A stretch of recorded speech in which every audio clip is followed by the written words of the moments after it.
बड़ी खबर के साथ जो कि राजनीति से जुड़ी है। बीजेपी दफ्तर पहुंचे राघव चड्ढा बीजेपी अध्यक्ष नितिन नवीन से मुलाकात करेंगे। इससे पहले प्रेस कॉन्फ्रेंस की गई है और प्रेस कॉन्फ्रेंस कर ये कहा गया है कि वो सालों से गलत पार्टी में थे। 15 साल उन्होंने जो अपनी जवानी थी उस पार्टी को सींचने में लगा दी।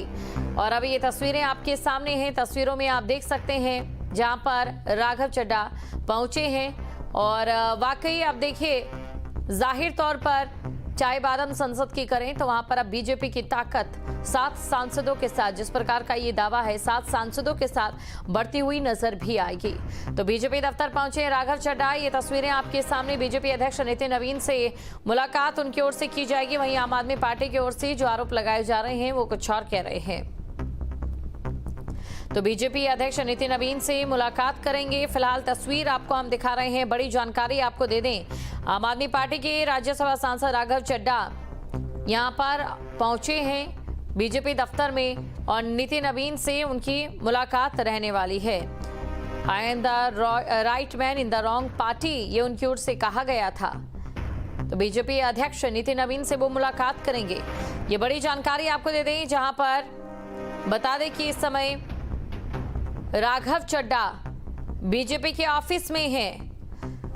तो बीजेपी के ऑफिस में हैं और साथ ही आपको ये भी जानकारी दे दे, आम आदमी पार्टी के राज्यसभा सांसद राघव चड्ढा ने भाजपा ज्वाइन करने का ऐलान किया। प्रेस कॉन्फ्रेंस में उनके साथ संदीप पाठक और अशोक मित्तल भी मौजूद थे। उन्होंने कहा कि उनके साथ पार्टी के 2/3 सांसद भी भाजपा में शामिल होंगे।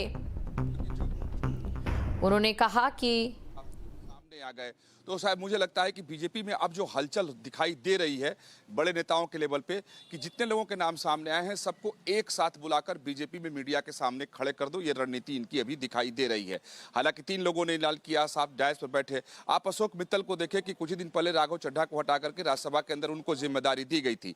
आप अगर आम आदमी पार्टी की राजनीति को देखें तो बहुत सारे उनके जो फाउंडर मेंबर हैं, बहुत सारे जो उनके अच्छे और वरिष्ठ नेता थे, खुद अरविंद केजरीवाल ने उन लोगों को किनारे कर दिया और कहा गया, और बाद में राजनीति में बात चलने लगी कि अरविंद केजरीवाल की तरह आगे की राजनीति न हो कि किसी भी अपने नेता और कार्यकर्ता को दूध की मक्खी की तरह बाहर कर देते हैं। ये पहला अवसर आया है कि केजरीवाल ने किसी को बाहर का रास्ता नहीं दिखाया है, खुद सांसदों ने उनका साथ छोड़ दिया है और बिल्कुल पार्टी को कटघरे में खड़ा कर दिया है। और इतनी बड़ी फूट कभी इसके पहले कभी आम आदमी पार्टी में नहीं हुई। आप देखें कि हरभजन सिंह का नाम भी आ रहा है कि वो भी आ जाएंगे। उसके साथ है राजेंद्र गुप्ता, स्वाति मालीवाल पहले से ही बागी बनकर बैठी हुई हैं। आम आदमी पार्टी से उनका कोई लेना देना नहीं है, लेकिन उन्होंने बीजेपी ज्वाइन नहीं किया।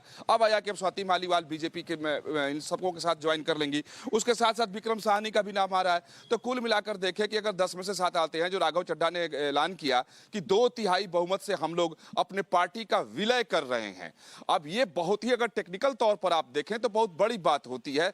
तो फिर अब आम आदमी पार्टी किसके पास है, इसकी लड़ाई छिड़ जाएगी। क्योंकि उन्होंने कहा कि 2/3 बहुमत से हम विलय कर रहे हैं संसदीय पार्टी का। अगर सांसद सब चले गए तो संसद के अंदर अब क्या होगा? क्या आम आदमी पार्टी के नाम पर वो लोग रहेंगे? बिल्कुल नहीं रहेंगे, क्योंकि 2/3 बहुमत से ऐसा हुआ है। अगर हम यहाँ तकनीकी बिंदु समझे तो ये बिंदु साफ कहता है। वैसे तो अगर हमारे कानून की बात करें तो अगर जो भी पार्टी बदलता है तो उसकी जो सदस्यता है वो जा सकती है, लेकिन अगर एक ही पार्टी के 2/3 सांसद या फिर नेता रहते हैं तो जाहिर तौर पर ये एक बड़ा आंकड़ा होता है।